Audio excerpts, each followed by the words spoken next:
3 start. खऱ्या अर्थानं या इंदापूर तालुक्यामध्ये नव्हे तर या महाराष्ट्रामध्ये कुणबी दाखल्याची मोहीम आपण जरांगे पाटील यांच्या माध्यमातून राबवली होती। ही मोहीम राबवत असताना आपण कमीत कमी साधारणपणे 100हून अधिक मोर्चे या कुणबी नोंदीसाठी मराठा आरक्षणासाठी काढले गेले। मुंबईला आपण धडक मोर्चाच्या माध्यमातून मुंबई गाठली आणि त्याच्या माध्यमात देखील आपण या कुणबी दाखल्याची मोहीम राबवली। या कुणबी दाखल्यासाठी अण्णासाहेब जावळे असतील, मेटे साहेब असतील आणि तसेच आपले इतर समाज बांधव ज्यांनी या आरक्षणासाठी जीवाचं बलिदान दिलं आणि त्यातूनच खऱ्या अर्थानं ही कुणबी दाखल्याची मोहीम या महाराष्ट्रामधनं खऱ्या अर्थानं आपण राबवली। मित्रांनो, या लाईव्हच्या माध्यमातून अतिशय महत्त्वाचं आवाहन करतोय की साधारणपणे या इंदापूर तालुक्यामध्ये 6,500 नोंदी आपल्याला सापडल्या, परंतु आज देखील आपण या नोंदींकडे दुर्लक्ष करत आहात।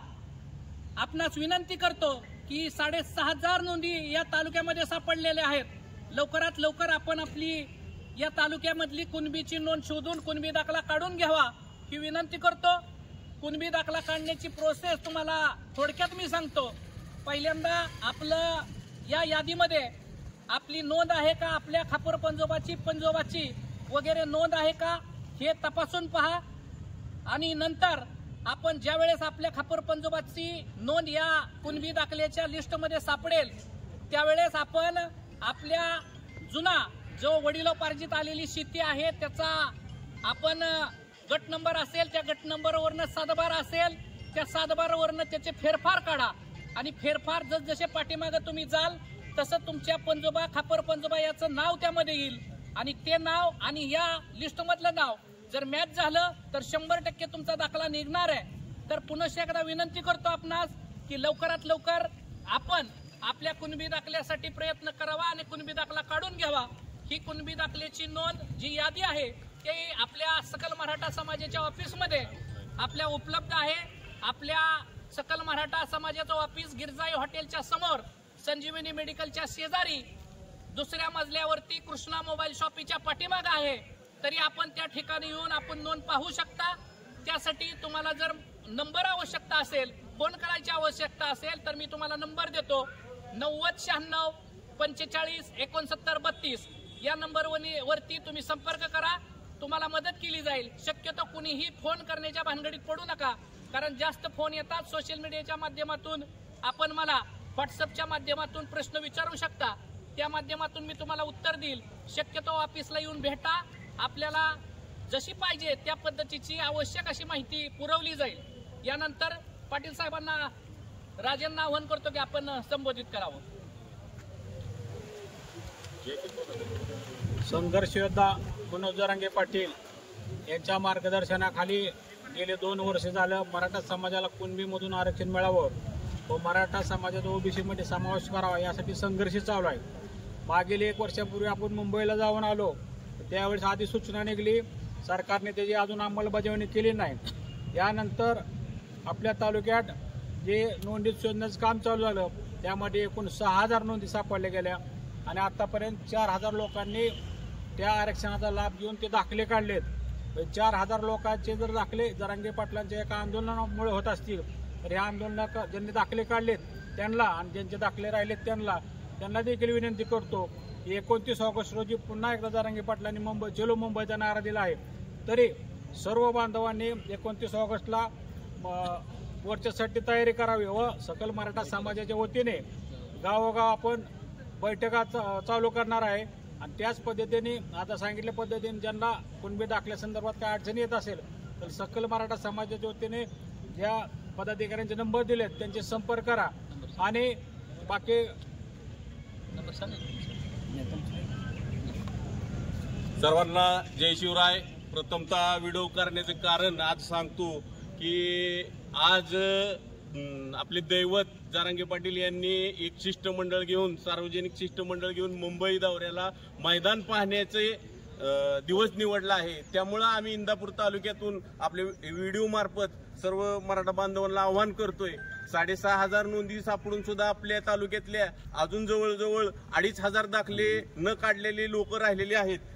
तरी सर्व मराठा बांधवांना ह्याच्या आपल्या व्हिडिओ मार्फत विनंती आहे की राहिलेल्या लोकांनी लवकरात लवकर आपल्या नोंदी काढून घ्या. आणि दुसरी गोष्ट 29 ऑगस्टला जो मुंबई दौऱ्यासाठी जरांगे पाटलांनी नारा दिलेला आहे त्यासाठी आपल्या इंदापूर तालुक्यातील सर्व मराठा बांधवांनी जास्तीत जास्त संख्येने त्या मोर्चासाठी सामील व्हायचे. या दरम्यान मनोजदादा इंदापूर तालुक्यात आपल्या चावडी बैठकीसाठी येणार आहेत असं आमच्या सर्वांबरोबर चर्चाही झालेली आहे. त्या पद्धतीने आपल्या पुढील वाटचालीस व पुढील नियोजनासाठी इंदापूर तालुक्यातल्या गावोगावी आपल्या बैठकाही होणार आहेत.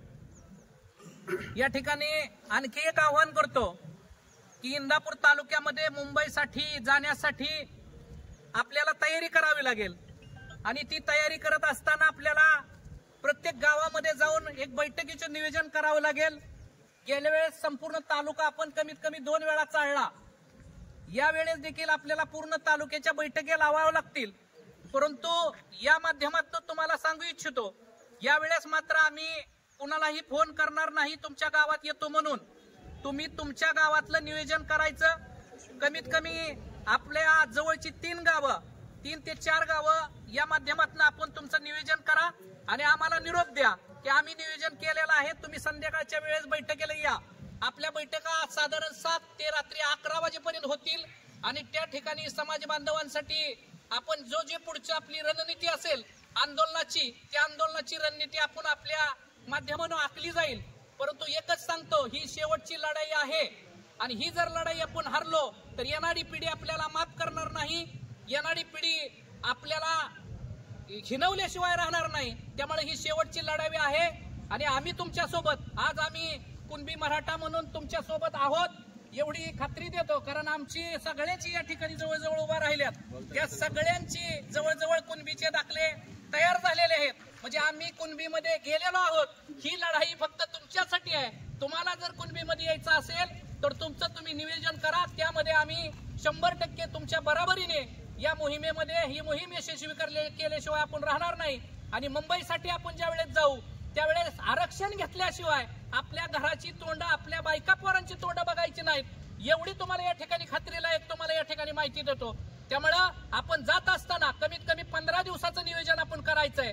15 दिवस मुंबईवरून आपल्याला माघारी यायचं नाही आणि ज्यावेळेस 15 दिवसाच्या नंतर देखील या सरकारने जर निर्णय नाही घेतला तर आपण माघारी यायचंय आणि आपले बाकीचे बंधू असतील जे माघारी कोण राहिले असतील दुसरी टीम परत आपण मुंबईला पाठवायची. सळो की पळो करून या सरकारला सोडल्याशिवाय राहायचं नाही आणि आपल्या कुणबी दाखले आपली जी ओबीसी साठी आपण जे प्रयत्न करतोय. कारण मित्रांनो या सोशल मीडियाच्या माध्यमातून सांगतो की माझा दाखला मी स्वतः हुडकत असताना पाहत असताना माझ्या खापर पंजोबाची नोंद सापडली. माझा खापर पंजोबा जर कुणबी असेल तर माझी मराठा म्हणून नोंद कुणी केली हा देखील माझा मोठा प्रश्न आहे. हे षडयंत्र कुणी आखलं. माझा मराठा जातीचा शब्द कुणबी दाखले जातीचा शब्द काढून मराठा या जातीचा शब्द कुणी वापरला. संबंधित अधिकारी असतील प्रशासन त्यावेळेचा असेल ती स्वर्गवासी जरी झालेला असेल तरी त्याच्यावरती गुन्हा दाखल करण्याची या ठिकाणी आम्ही मागणी करतो. कारण आमचं प्रचंड नुकसान झालंय. आमची हेळसांड झाली. एवढं बोलतो आणि या ठिकाणी थांबतो. छत्रपती शिवाजी महाराज की जय.